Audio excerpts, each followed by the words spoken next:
People. Que pasa, suck, say what they do. Welcome to Crime Time News, where the difference is in the meds call it news with a buzz. This is not your typical average mama and papa missionary blogging. No, this is blogging that takes you on top of the roof or under the cellar with mother in and our little chickadee. This is a story of a Jamaican lady, left from Jamaica, moved to the United States, migrated with her family, her son. However, it seems as if the son got into some sorts of trouble. He was deported back to Jamaica from whence he came. Mother was there doing her thing, living a constructive life. She came back to Jamaica a few days ago. She came back to Jamaica to visit her relatives and treat the son that it is said has some sorts of mental illness. Cannot validate or verify what exactly that means. That is a story for a next day. Based on information, it is said that the son got deported. He is some sorts of Mason.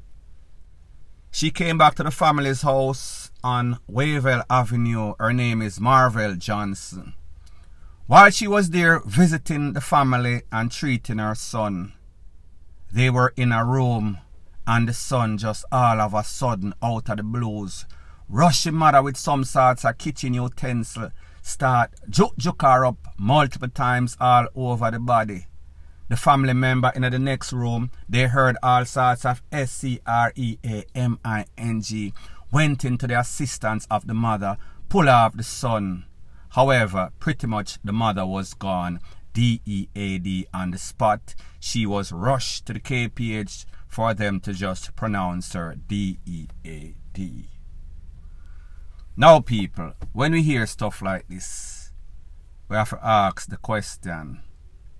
This mother came back to Jamaica to treat the son.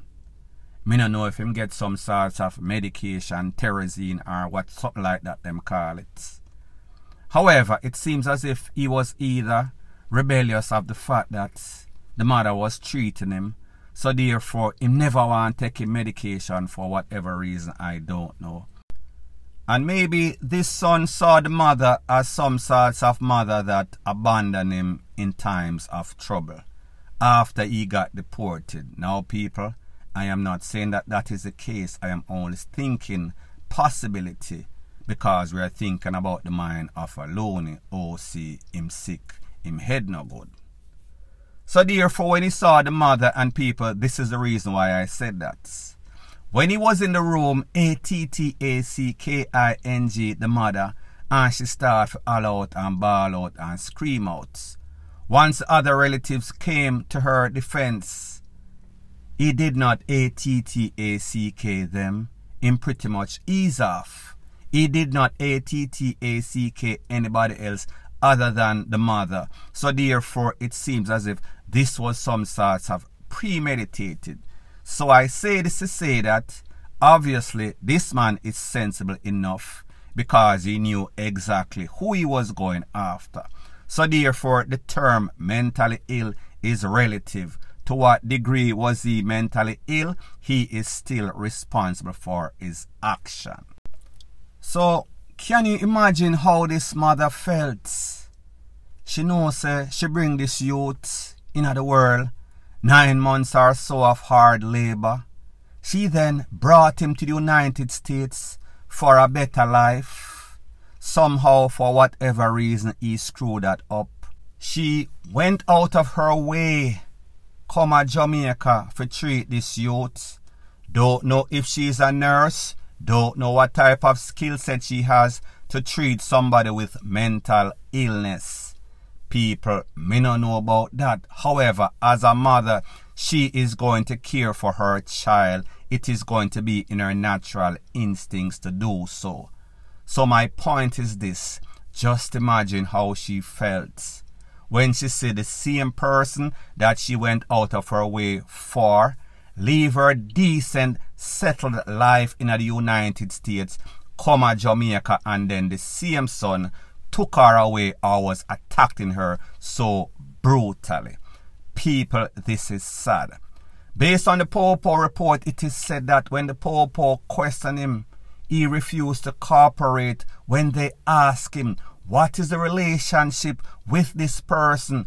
Couldn't your mother that and you do your mother such a thing? People, he had nothing to say. In my opinion, I think that this youth is not as sick in his head as his family member or other persons would want us to believe. I think that this was premeditated based on the fact that he did not rush anybody else.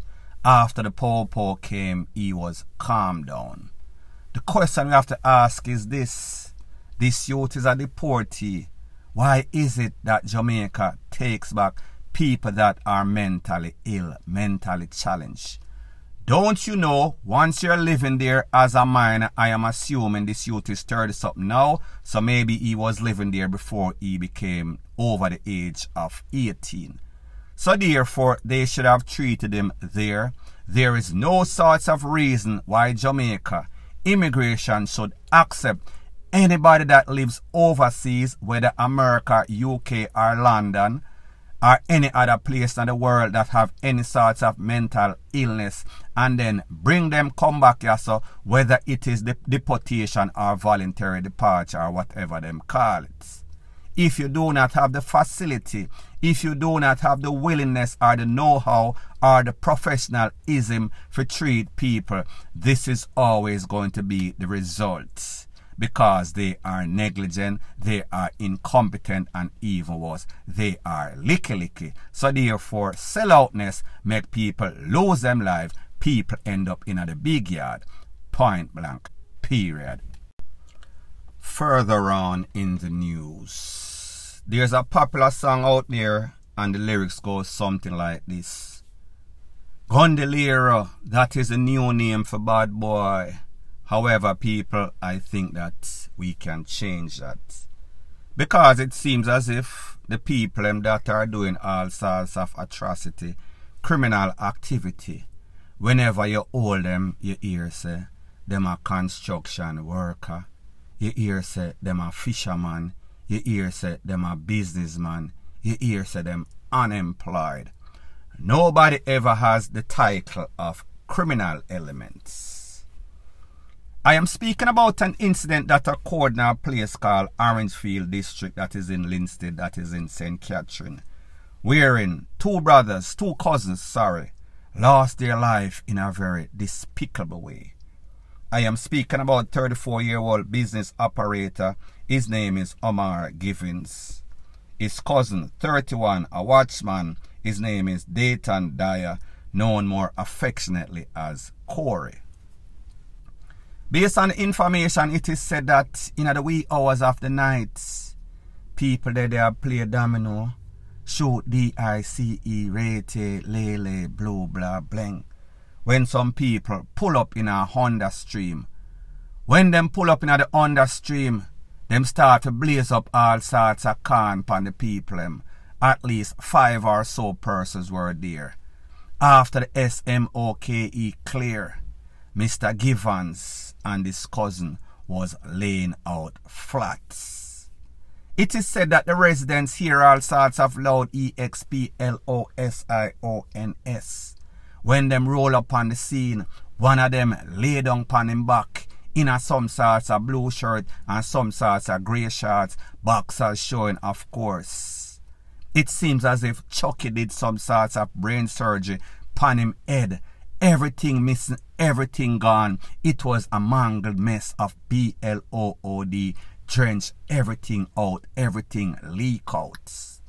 The other individuals who it is said to be the shopkeeper, I think his name is Mr. Givens. That man was found leaned up against the deep freezer. He was in deep trouble. They pretty much defrost all the BLOOD out his body. Based on the Popo report, it is said that when the investigators came on the scene and started to count spent shell, them reach about 28. It seems as if most or all of those 28 was lodged in the upper body or the head of these two cousins. pretty much they were gone DEAD on the spot. However, you know that they had to be pronounced by some sorts of doctor. However, not even the doctor or the grace of God could save any one of these. Now, this is my disclaimer. I don't know what these youths were into, these two cousins. However, I am sure that it has nothing to do with construction worker, businessman, fisherman, or unemployed. That is the name that most people use, or those are some of the titles that some people use whenever them know say them do any sorts of criminal activity. And yes, Mr. Givens is said to be a business owner. However, what type of business was he conducting under the table? Meaning that, was he living some sorts of double life?